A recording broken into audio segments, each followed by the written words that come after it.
Bayangkan ada sebuah kitab yang diturunkan lebih dari 1400 tahun lalu. Kitab ini berisi petunjuk bagi seluruh umat manusia. Ia bukan sekedar teks kuno yang hanya relevan bagi masa lalu, melainkan sebuah mukjizat yang terus hidup hingga hari ini. Banyak buku bisa mengubah cara kita berpikir, tetapi hanya satu kitab yang mampu mengubah sejarah, membentuk peradaban, dan tetap bertahan tanpa perubahan satu huruf pun sejak pertama kali diwahyukan. Apa yang membuat kitab ini begitu istimewa? Mengapa begitu banyak orang yang rela mengorbankan segalanya demi mempertahankannya?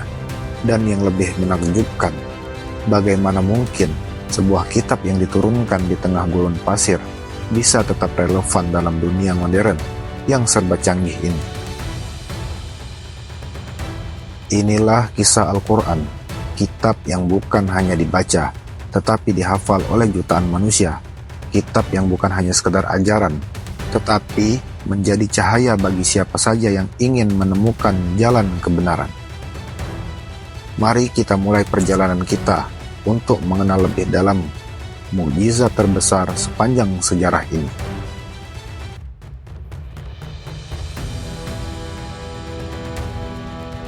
Perjalanan Al-Quran dimulai di sebuah gua sunyi di puncak Jabal Nur.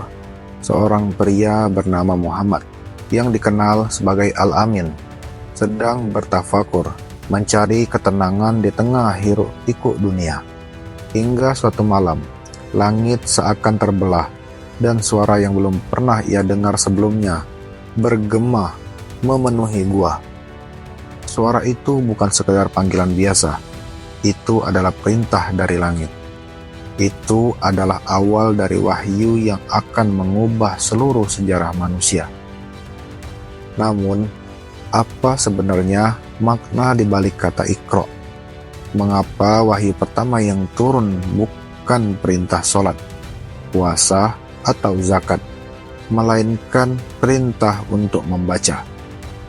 Jawabannya ada dalam misi Al-Quran. Ia datang untuk mengangkat manusia dari kegelapan, kebodohan, dari perbudakan hawa nafsu menuju kebebasan spiritual, dari keterpurukan menuju kejayaan. Dan disinilah letak keajaiban pertamanya. Al-Quran turun kepada seorang laki-laki yang tidak bisa membaca atau menulis. Namun, isi wahyunya melampaui ilmu pengetahuan manusia saat itu, dan bahkan hingga hari ini. Ia tetap menjadi sumber kebijaksanaan yang tak tergoyahkan.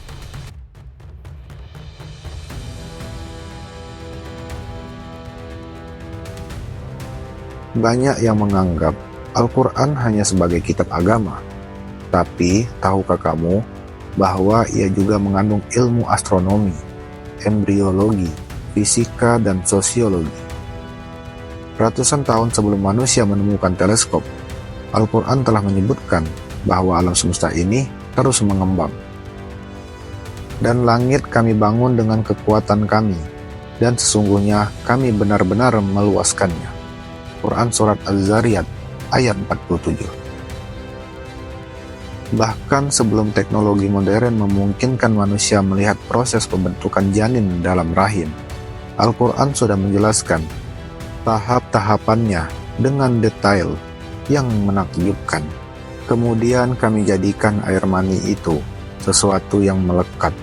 Lalu dari sesuatu yang melekat itu kami jadikan segumpal daging.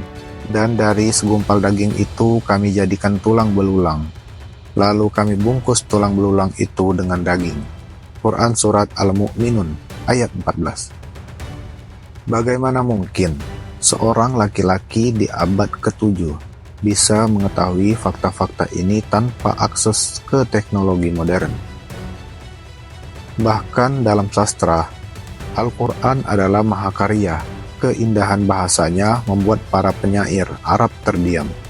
Para ilmuwan pun terkagum-kagum dengan struktur matematisnya.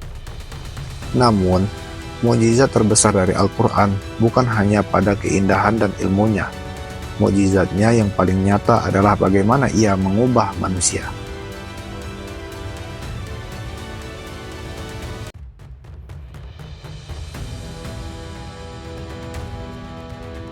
Seorang pemabuk berubah menjadi seorang yang soleh.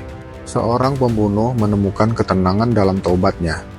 Seorang penguasa lalim bisa bergetar hanya karena mendengar ayat-ayatnya. Inilah kekuatan Al-Quran. Ia bukan sekedar kata-kata, tetapi cahaya yang masuk ke dalam hati mereka yang membacanya dengan tulus.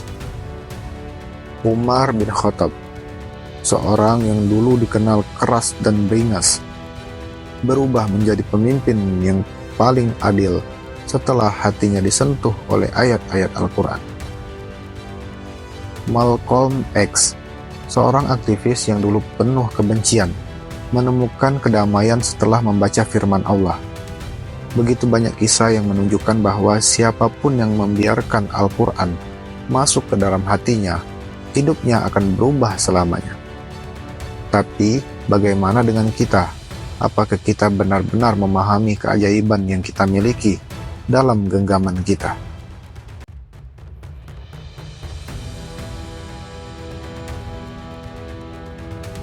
Mungkin kita sering membaca Al-Quran, tapi seberapa sering kita benar-benar merenungkannya?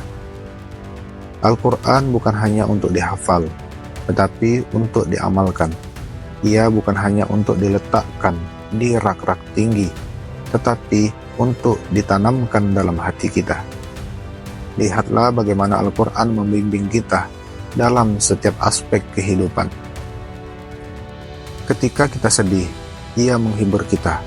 Janganlah kamu bersedih, sesungguhnya Allah bersama kita. Quran Surat At-Taubah ayat 40. Ketika kita merasa takut, Ia menenangkan kita. Cukuplah Allah sebagai penolong kita. Quran Surat Ali Imran ayat 173. Ketika kita ragu, Ia memberikan kepastian. Dan janganlah kamu berputus asa dari rahmat Allah. Quran Surat Az-Zumar ayat 53. Al-Quran bukan hanya kitab yang kita baca ketika ada masalah. Ia adalah pedoman yang harus kita jadikan sahabat sepanjang hidup. Hari ini, kita hidup di dunia yang penuh hiruk-pikuk. Kita mencari ketenangan dalam materi, dalam hiburan, dalam pencapaian. Tapi di balik semua itu, hati kita tetap merasa kosong. Mungkin jawabannya bukan di luar sana. Mungkin jawabannya itu sudah ada di dekat kita sejak lama di dalam Al-Quran. Coba ambil mushafmu, buka halaman pertama, bacalah dengan hati yang terbuka, dan biarkan firman Tuhan itu berbicara kepadamu. Karena disitulah, di antara lembar-lembar wahyu, kita akan menemukan sesuatu yang selama ini kita cari, ketenangan, makna, dan jalan kembali kepadanya. Inilah Al-Quran, mukjizat yang hidup, mukjizat yang nyata, mukjizat yang akan selalu ada bagi siapapun yang ingin mencarinya.